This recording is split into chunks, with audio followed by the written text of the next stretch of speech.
Hello students, नाव आता consider करणार आहोत आपण फ्रूट डेव्हलपमेंट.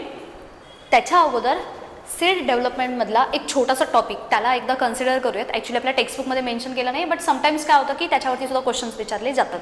आणि तो सीडचा टॉपिक असा आहे सीड जर्मिनेशन. पहिल्यांदा त्याला कन्सिडर करूयात, लगेच फ्रूटकडे जाऊयात. Fruit development very short topic. So seed germination.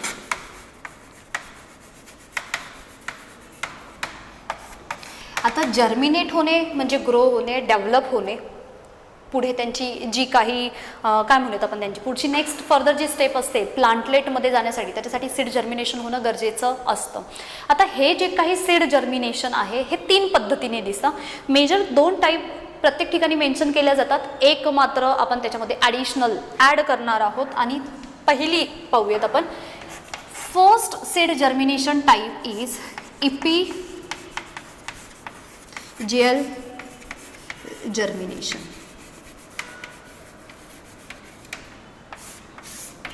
As its name suggest, काय सांगतोय? Epi that means above. Epi सांगतोय above. And geal that means ground. सीडचं असं जर्मिनेशन की ज्याच्यामध्ये त्यांचे जे कॉटिलिडॉन आहेत, मोनोकॉट असतील, डायकॉट असतील, specially dicot, they start to grow and we can see this dicot above the ground. म्हणजेच त्यांचं जर्मिनेशन होत असताना ते सीड जेव्हा आपण जमिनीमध्ये लावलं, आपण आता त्याला थोडंसं डायग्रामॅटिक फॉर्ममध्ये दाखवूयात. सपोज हा आपला ग्राउंड लेवल आहे. इथे काय केलं आपण, हे जे काही सीड आहे त्याला आपण सो केलं. ॲप्रोप्रिएट कंडिशन मिळाला, काय त्याचा डॉर्मंट पिरियड असेल तो संपून गेला. आणि देन त्याच्यानंतर काय असेल, एक 5 डेज असेल, 1 वीक असेल, 10 डेज असेल, त्याच्यानंतर मात्र हळूहळू ते काय व्हायला लागलं, जर्मिनेट व्हायला लागलं. जसजसे हे जर्मिनेट होत आहेत तसतसे हलकेसे हे इथे काय डेव्हलप होणार आहे, प्लिम्युलचा पार्ट जो आहे तो डेव्हलप होतो आहे. आणि खाली मात्र काय होणार आहेत, हे जे काही रॅडिकल आहेत हे डेव्हलप व्हायला स्टार्ट झाले. आता ह्यांचा हा जो पार्ट आहे, जर मला इथला वरचा पार्ट सांगायचा असेल हा इपिकोटाईल आणि खालचं सांगायचं असेल हायपोकोटाईल. हायपोकोटाईल काय करतो, त्याची जी ग्रोथ आहे ही वाढायला सुरुवात होते. हायपोकोटाईलची ग्रोथ वाढायला सुरुवात होते आणि तो काय करतो, ते जे सीड आहे त्याला पुश करतो. And in this way this seed comes out of the ground. आणि मग मात्र आता काय होतंय, ही जी ग्रोथ आहे ही वरती व्हायला लागते. आणि मग मात्र इथे एक, आणि म्हणजे आपण हे 2 कॉटिलिडॉन दाखवूयात अशा पद्धतीने. These are the 2 cotyledon. आणि ह्या कॉटिलिडॉनमधून इथे हे प्लिम्युलचे पार्ट आणि हा खालचा रूटचा पार्ट मात्र इथे असाच. हा एक सीड होता, तो ओपन झाला, डायकॉट दिसले. ह्या दोघांच्या मधून हा जो काही वरचा प्लिम्युल पार्ट आहे हा वरती डेव्हलप व्हायला स्टार्ट झाली. रूट पार्ट हा खालीच आहे. पण ह्या सीडचं जर्मिनेशन होऊन ग्रोथ कुठे दिसते, अबाव द ग्राउंड. हे कॉटिलिडॉन आहेत त्यांचे, हे काय आहेत त्यांचे कॉटिलिडॉन्स आहेत. आणि अशा टाईपचं जर जर्मिनेशन होत असेल तर त्याला काय म्हणूयात आपण, एपिजियल जर्मिनेशन. मग आता हे कुणामध्ये दिसतील आपल्याला, कॅस्टरमध्ये कन्सिडर करूयात, कॉटन असतील त्यांच्यामध्ये कन्सिडर करूयात, अशा पद्धतीने दिसतील. देन सेकंड आहे आपला hypogeal germination. As usual hypo that means below. Hypo म्हणजे काय कन्सिडर करूयात आपण, below. And geal that means the ground. आता ह्या केसमध्ये ह्या सीडची जी ग्रोथ आहे म्हणजे जे कॉटिलिडॉन्स असतील ते कुठे राहतील, जमिनीच्या खालीच. अगेन हा झाला आपला ग्राउंड लेवल. इथे हा जो सीड आहे, सपोज आपण एक कोणताही एक इन जनरल सीड जो आहे त्याला आपण सो केलं. सो केल्यानंतर जेव्हा त्याची जी काही ग्रोथ असेल हे वरती स्टार्ट होतील किंवा अकॉर्डिंगली खाली त्यांचं डेव्हलप व्हायला स्टार्ट होतील. फक्त ह्या केसमध्ये हा पार्ट इथे हा अशाच फॉर्ममध्ये दिसतो आणि ह्यांची जी काही ग्रोथ आहे आणि हे खाली रूटचे पार्ट, म्हणजे यांची ग्रोथ कुठे आहे, बिलो द ग्राउंड. किंवा कॉटिलिडॉन्स कुठे प्रेझेंट दिसत आहेत, बिलो द ग्राउंड. आणि अशा टाईपचं जर्मिनेशन असेल त्याला म्हटलं जातं हायपोजियल जर्मिनेशन. इन केस जर सपोज याच्यावरती आपल्याला काही क्वेश्चन विचारले तर हे 2 मेजर टाईप कन्सिडर केले जातात. आणि अजून एक थर्ड टाईप मेन्शन केला जातो, तो असतो त्याला म्हटलं जातं पार्थेनोकार्पिक जर्मिनेशन किंवा ह्याला म्हटलं जातं विव्हिपेरी. विव्हिपेरी म्हणजे ह्याला म्हणूयात आपण वर्जिन टाईपचं जर्मिनेशन. म्हणजे कसं असतं, मी विव्हिपेरी नाव देते, इट्स मोर ॲप्रोप्रिएट. विव्हिपेरी जर्मिनेशन आपण विव्हिपेरीज म्हणणार आहोत किंवा ह्याला व्हर्जिन टाईपचं जर्मिनेशन अशाही फॉर्ममध्ये कन्सिडर केलं जातं. त्याचं रिझन असं आहे की विव्हिपेरी जर्मिनेशन आहे ही वन ऑफ द कॅरेक्टरिस्टिक्स आपल्याला मॅनग्रीव जे व्हेजिटेशन असतं त्यांच्यामध्ये दिसतात. आता हे मॅनग्रीव व्हेजिटेशन काय असतं, मॅनग्रीव वर्ड गेला आहे आपल्याला, म्हणजे जिथे कुठे मडी किंवा थोडंसं सलाईन वॉटर असेल अशा ठिकाणी जे काही जर्मिनेशन होतं ते वेगळं, म्हणजे त्यांना म्हटलं आता विव्हिपेरी काइंड ऑफ. ठीक आहे, विव्हिपेरी जर्मिनेशन. मग कुठे दिसेल आपल्याला, बऱ्याच वेळेला आपण सोनेरेटिया असतील किंवा रायझोफोरा असतील, हे सर्टन काही एक्झाम्पल्स आहेत जे आपल्याला विव्हिपेरा जर्मिनेशनमध्ये दिसून येतील. हे 3 आपले पार्ट राहिले होते सीड जर्मिनेशनचं. इपिजियल असेल अबाव द ग्राउंड यांची बेसिक ग्रोथ दिसून येते विथ कॉटिलिडॉन. कॉटिलिडॉन सुद्धा काय झालेत ते वरती पुश झालेत. ह्या केसमध्ये काय झालेत, इपिकॉटाईल काय असतात ते खालीच राहतात किंवा बेसिकली जे कॉटिलिडॉन आहेत ते खालीच राहतात आणि वरती फक्त प्ल्युम्युल डेव्हलप झालेले दिसतो. सो यांची जी ॲक्च्युअल ग्रोथ आहे ही बिलो द ग्राउंड आहे. आणि विव्हिपेरीमध्ये हे स्पेशल केसेसमध्ये दिसतात, मॅनग्रूव्ह व्हेजिटेटिव्ह फॉर्ममध्ये किंवा मॅनग्रूव्ह व्हेजिटेशनमध्ये दिसतात. सलाईन वॉटर असेल, मडी रिजन असेल, अशा रिजनमध्ये आपल्याला जी ग्रोथ दिसून येते किंवा जर्मिनेशन दिसतं त्याला म्हटलं जातं विव्हिपेरी. देन याच्यानंतर आपण डिरेक्टली आपल्या टॉपिककडे जाऊयात आणि तो आहे म्हणजेच फ्रूटचा पार्ट. आपण फ्रूट, डेव्हलपमेंट ऑफ फ्रूट. बरं, आता हा जो फ्रूट आहे पोस्ट फर्टिलायझेशन चेंजेसमध्ये कुणाचं रूपांतर फ्रूटमध्ये झालं, आपण पाहिलं ovule get develop into, ovule develop झाला होता सीडमध्ये. That means ovary is get develop into fruit and the ovary wall is get develop into the fruit wall. काय म्हणणार आपण त्याला, फ्रूट वॉल. किंवा ह्या फ्रूट वॉलला अजून एक नाव आहे, त्याला म्हणणार आपण पेरिकार्प. पुढे आपण परत त्या पेरिकार्पला थोडंसं डिफरन्शिएटिव्ह पॉईंटमध्ये कन्सिडर करूयात, म्हणजे आपल्याला लक्षात ठेवायला सोपं जाईल. 2 पोस्ट फर्टिलायझेशन चेंजेस लक्षात आलेत. काय, ovary get develop into fruit and ovary wall is get develop into the fruit wall which is generally known as pericarp. Now this fruit further shows different type. आता आपण ह्याच्यामध्ये बरेचसे type पाहिलेत. Simple fruit असेल, composite fruit असेल, aggregate fruit असेल किंवा further त्यांचे ते ड्राय आहेत का फ्लेशी आहेत, डेइसन्स आहेत, नॉन डेइसन्स आहेत. हा संपूर्ण पार्ट आपण 11th मॉर्फोलॉजी इन फ्लावरिंग प्लांटमध्ये पाहिला आहे. आता आपण फक्त इथे रिलेटेड जेवढं टॉपिक आहे त्याच्यानुसार त्यांचे अगदी 3 टाईप हवेत. पहिला सांगितलं आहे ट्रू फ्रूट, ट्रू फ्रूट. दुसरा असणार आहे ऑब्वियस फॉल्स फ्रूट. आणि तिसरा जो आहे तो आहे पार्थेनोकार्पिक फ्रूट. Parthenocarpic fruit. ठीक आहे, आता आपण यांच्या डेफिनेशनकडे जाऊयात की हे नक्की आहेत काय. ट्रू फ्रूट काय सांगितलं आहे, fruit is get develop from ovary. If fruit is get develop only from ovary, काय सांगतोय, फक्त ओव्हरीपासून डेव्हलप होणारं जे काही फ्रूट आहे आणि अशा फ्रूटला म्हणणार आहोत आपण ट्रू फ्रूट. बऱ्याच वेळेला यांच्यावरती MCQs विचारले जातात. लास्ट इयर सुद्धा विचारले गेले होते आणि ह्या वर्षी सुद्धा विचारले जाते. आता असे कोणते कोणते एक्झाम्पल्स आहेत की ज्यांच्यामध्ये आपल्याला हे ट्रू फ्रूट्स दाखवतील. बेरीज असतात बऱ्याचशा केसमध्ये, पेपू फ्रूट असतात म्हणजे त्यांचे सीड जे असतात ते बऱ्यापैकी हार्ड असतात, किंवा आपलं ड्रूप फ्रूट माहिती तुम्हाला, मँगो असेल, कोकोनट असेल, हार्ड स्टोनी फ्रूट असं कन्सिडर केलं होतं. सो हे त्यांना ट्रू फ्रूटमध्ये कन्सिडर करा. कोण कोण आहेत, सपोज एक्झाम्पल कन्सिडर करूया. जे बेरी असतात ते, किंवा बऱ्याच वेळेला पीच वगैरे आपण पाहतो आतमध्ये टणक असं त्यांचं सीड असतं ट्रू फॉर्ममध्ये. किंवा पेपो फ्रूट कन्सिडर केले जातात. बॉटल गार्डच्या फॅमिलीज आहेत त्यांच्यामधले एक्झाम्पल्स आहेत हे. किंवा काय कन्सिडर केलं होतं आपण, ड्रूप. हे तर अगेन आपलं फॅमिलियर आणि मोस्ट फेमस एक्झाम्पल जे आपण लास्ट इयर फार ह्याला कन्सिडर केलं होतं ड्रूप फ्रूटला. जाऊयात आपण फॉल्स फ्रूटकडे. आता फॉल्स का सांगितलं आहे, फक्त आणि फक्त ओनली फ्रॉम ओव्हरीपासून डेव्हलप झालेलं जे फ्रूट होतं त्याला म्हटलं होतं true fruit. Sometimes fruit is get developed from ovary along with the non-ovary part or other part of flower. म्हणजेच काय, ओव्हरी पण आहे प्लस काही अदर पार्ट पासून सुद्धा जर डेव्हलप झाले असतील अशा टाईपचे जे फ्रूट असतात त्यांना कन्सिडर केलं जातं फॉल्स फ्रूट. हे झाले फॉल्स फ्रूट. कधी कधी काय होतात, थॅलमस असेल, थॅलमस हा बऱ्याच वेळेला हेल्प करतो. फॉर एक्झाम्पल ॲपल असेल, ॲपलमध्ये ट्रू ओव्हरीपासून डेव्हलप न होता त्याचा खालचा थॅलमस असतो तो सुद्धा त्याच्यामध्ये इन्व्हॉल्व्ह होतो. False fruit.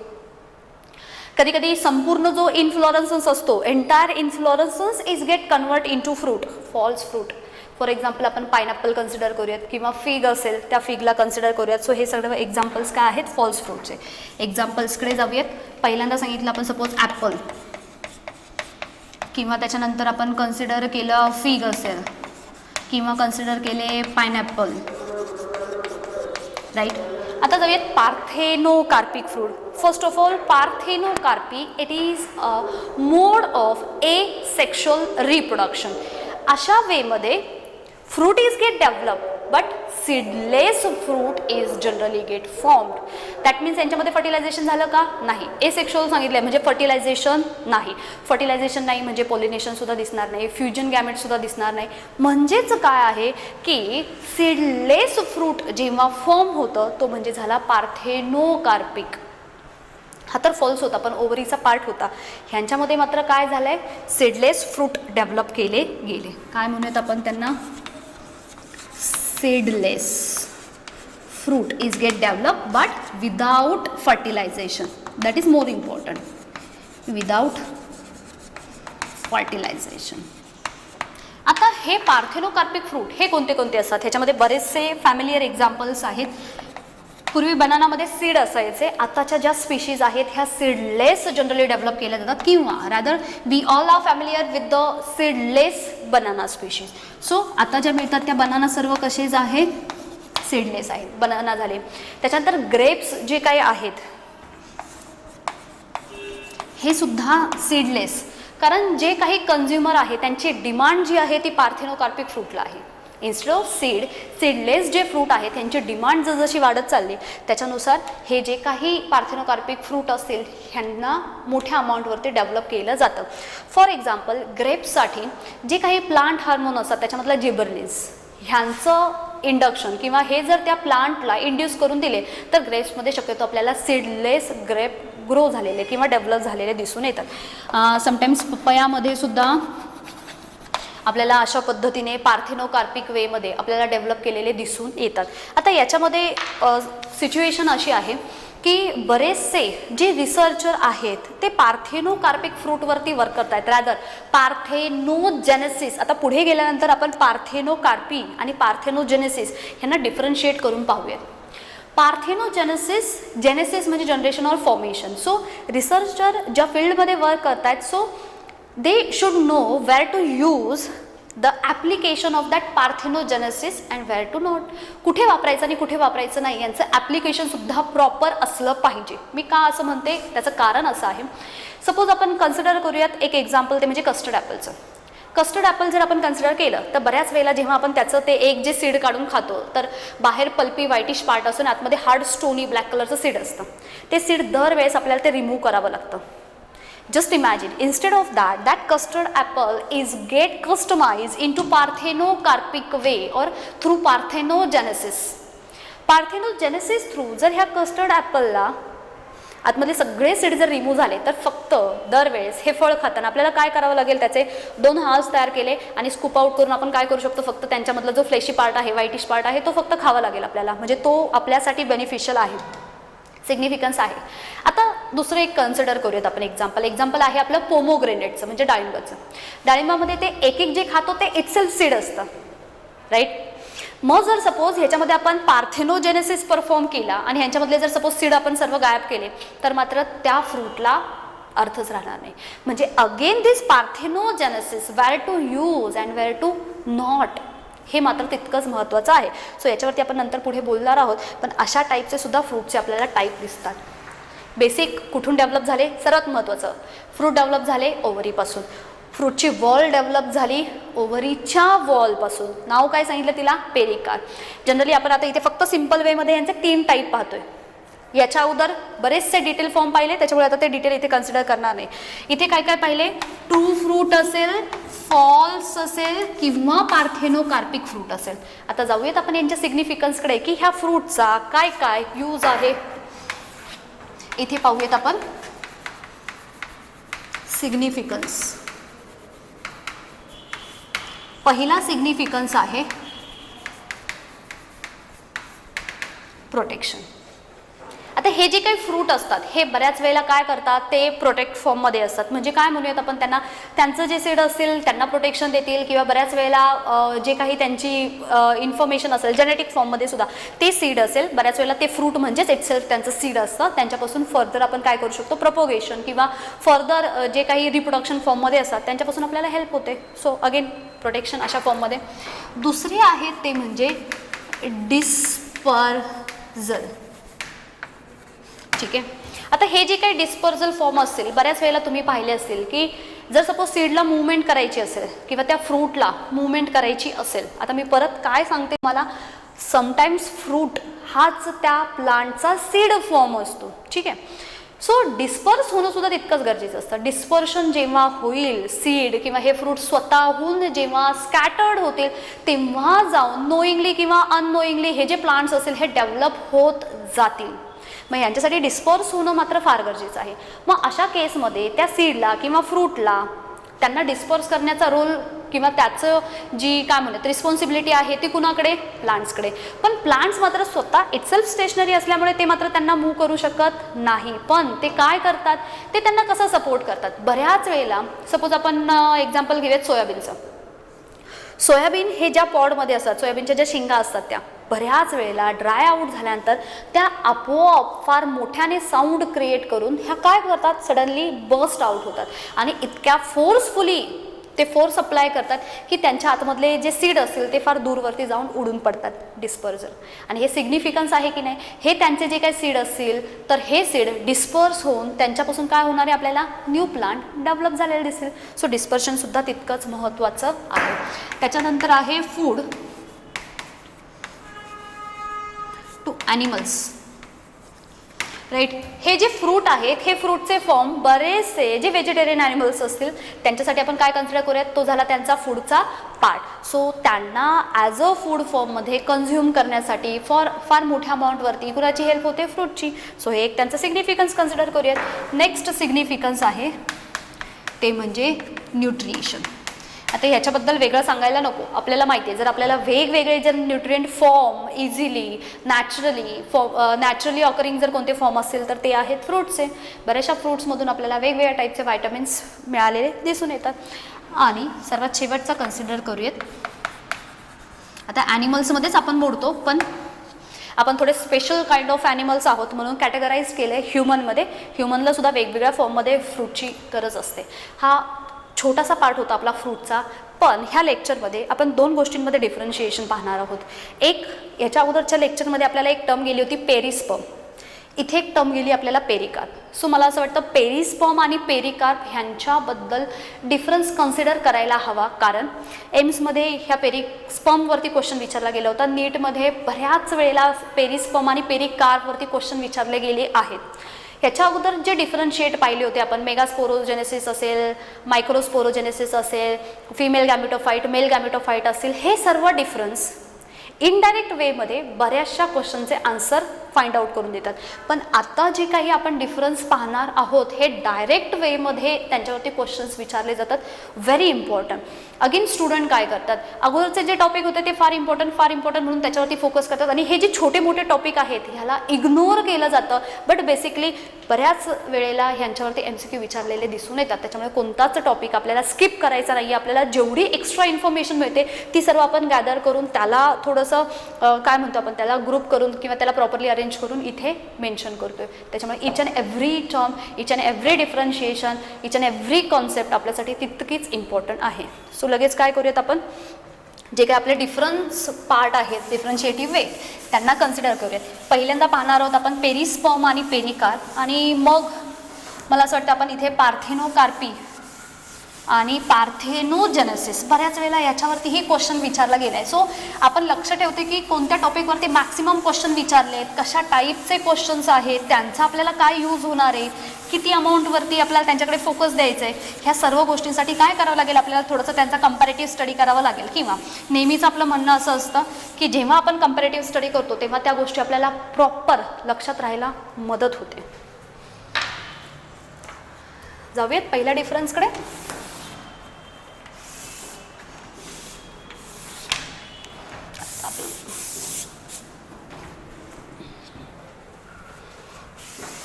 दोन्ही डिफरन्स एकाच वेळेला आपल्याला कम्पेअर करता येतील.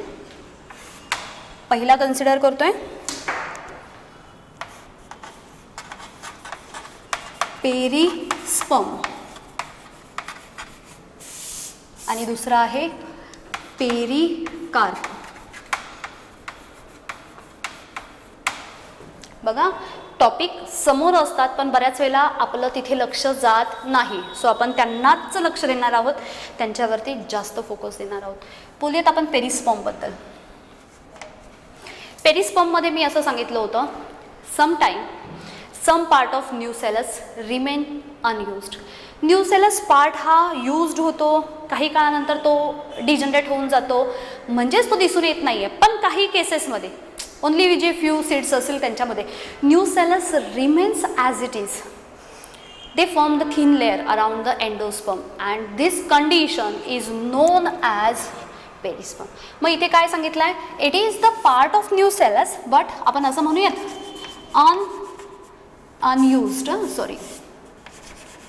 अनयुज्ड part of nucellus, right.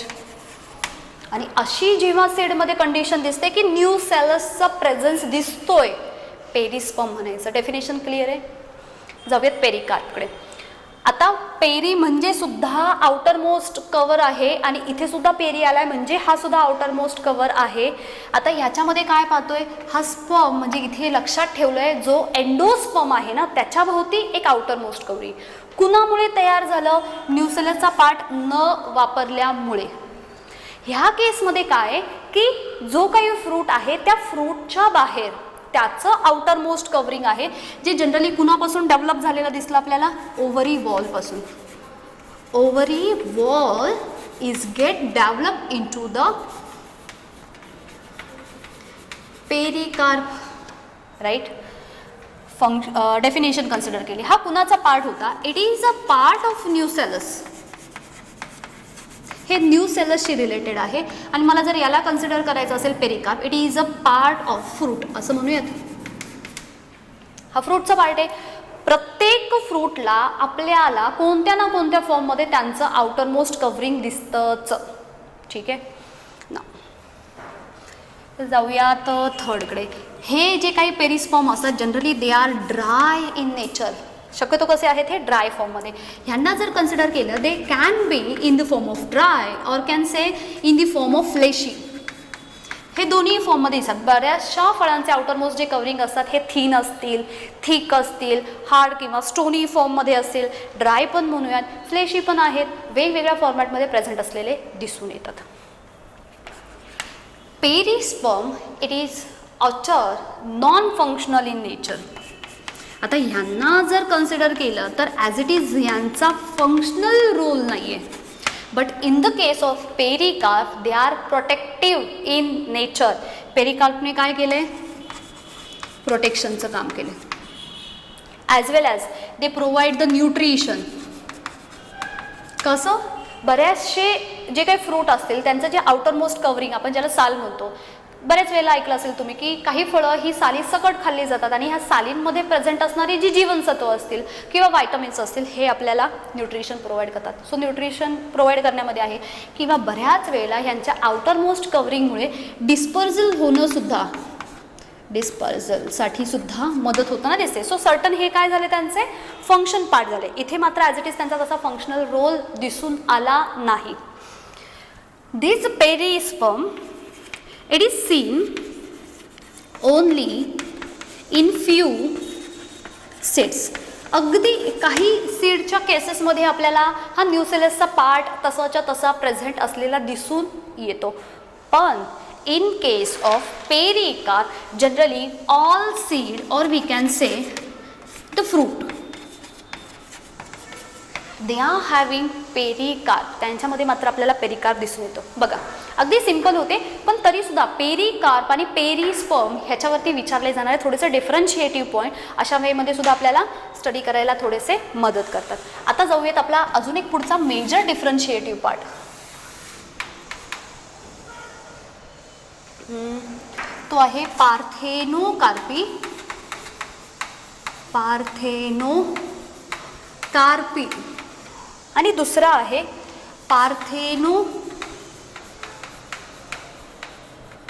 Parthenogenesis.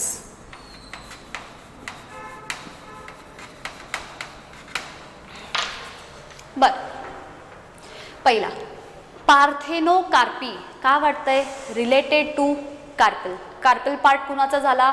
हा झाला मेजरली प्लांट्स. म्हणजे पार्थेनोकार्पी हे पार्थेनोकार्पिक फ्रूट फॉर्ममध्ये ऐकलं असेल.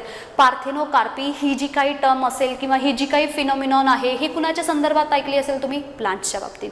आता येते मी इकडे पार्थेनोजेनेसिस. जेनेसिस नाव भरपूर वेळेला गेला. Genesis that means to generate, to form, to develop. आणि जी प्रोसेस आहे ज्याच्यामध्ये पार्थेनोकार्पिक डेव्हलप केले जातात, either they can be in the form of plants as well as the animals. आणि यांच्याचबद्दल आपण बोलणार आहोत. जाऊयात पार्थेनोकार्पी इकडे. It is a phenomena in which seedless fruit is get develop. काय सांगतो आपण? एक अशी टर्म, अशी कंडिशन, अशी फिनॉमिनॉन प्लांटशी रिलेटेड ज्यांच्यामध्ये काय तयार केलं जाते? Seedless fruit. पण कसं? Without pollination as well as fertilization. Right. आता इकडे जाऊयात आपण.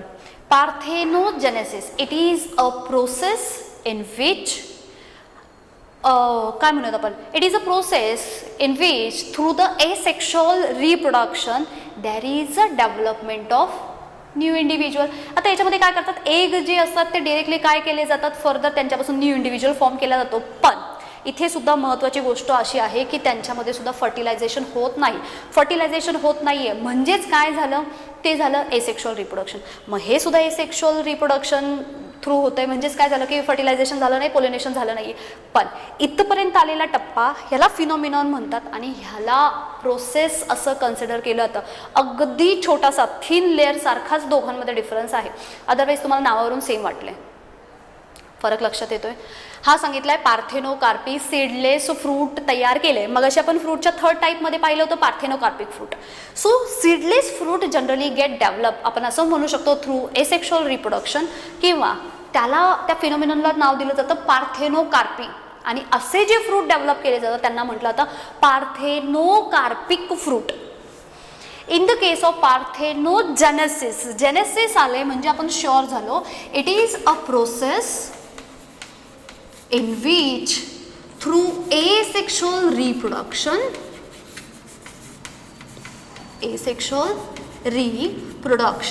the new individual is get form or develop.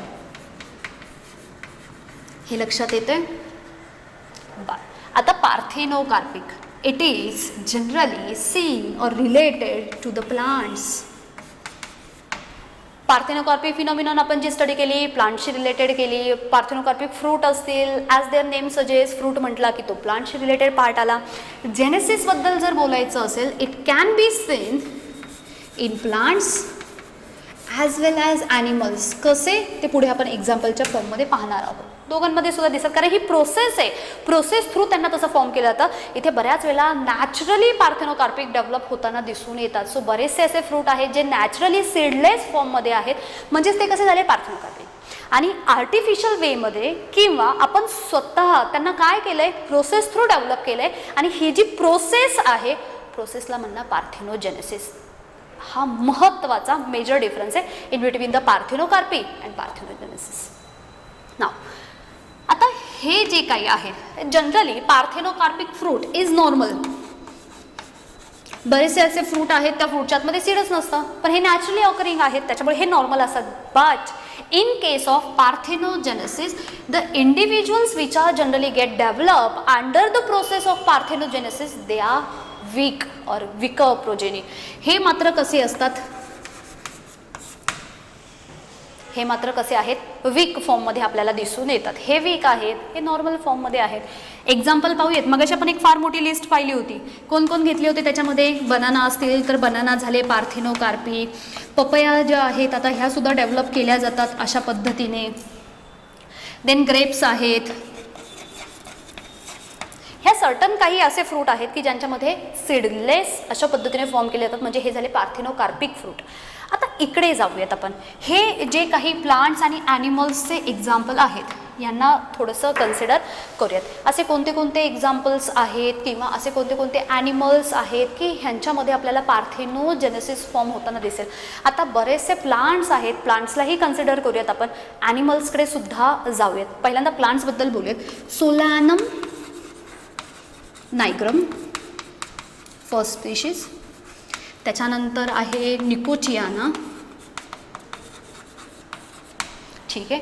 So अशा काही स्पीशीज आहेत, प्लांट स्पीशीज की त्यांच्यामध्ये पार्थेनोजेनेसिस थ्रू काय केलं जातं आहे की ते एसेक्शुअल रिप्रोडक्शन थ्रू फॉर्म करतील, म्हणजे फर्दर त्यांच्यामध्ये जी ॲबिलिटी असेल ती वीक फॉर्ममध्ये दिसून येईल किंवा असेल असं आपण त्याला कन्सिडर करू शकत नाही. आता ॲनिमल्सकडे जाऊयात. ॲनिमल्समधले काही एक्झाम्पल. आता ॲनिमल्समध्ये जर बऱ्याच वेळेला तुम्ही अगदी फॅमिलियर आहे आपल्याला, तो आहे ड्रोन. माहिती असेल तुम्हाला, जी मेल हनी बी असते ही पार्थेनोजेनेसिस थ्रू रिप्रोड्यूस केली जाते किंवा आपण म्हणूयात एसेक्शुअल रिप्रोडक्शन थ्रू. जे राणी मधमाशा असतात त्यांच्यापासून डिरेक्टली फक्त सिंगल त्यांची इन्व्हॉल्वमेंट असते, सिंगल पेरेंट इन्व्हॉल्व असतो. सो हा झाला ड्रोन फॉर्म. किंवा तुम्ही नाव ऐकलं असेल, अमेरिकन लिझार्ड असतात, सॅक्सिकोला म्हणून एक नाव आहे त्यांचं, लॅसरेटा सॅक्सिकोला असं एक नाव आहे. अमेरिकन लिझार्ड आहेत, त्यांच्यामध्ये सुद्धा आपल्याला पार्थेनोजेनेसिस दिसतात. किंवा बऱ्याच वेळेला ब्लाइंड स्नेक ही एक स्पेशीज दिसते आणि ह्यांच्यामध्ये सुद्धा आपल्याला पार्थेनोजेनेसिस. सो हे सर्टन काही ॲनिमल्स झाले, हे सर्टन काही प्लांट्स झाले, सॉरी. देन त्याच्यानंतर आपण हे एक्झाम्पल्स पाहिले पार्थेनोकार्पीमध्ये. सो हे झालं आपला difference between the parthenocarpy and parthenogenesis. Parthenocarpic fruit develop करताना बऱ्याच वेळेला काही हार्मोन इंड्यूस्ड करून दिले जातात. त्याच्यामध्ये मोस्ट फ्रिक्वेंटली यूज केलं जाणारं नाव लक्षात ठेवायचं आपल्याला, त्याला म्हटलं जातं IAA. And this IAA that means indole 3 acetic acid. हे हार्मोन प्लांटला जर इंट्रोड्यूस करून दिलं तर त्यांच्यामध्ये आपल्याला अशा पद्धतीने पार्थेनोकार्पिक फ्रूट डेव्हलप झालेले दिसून येतात.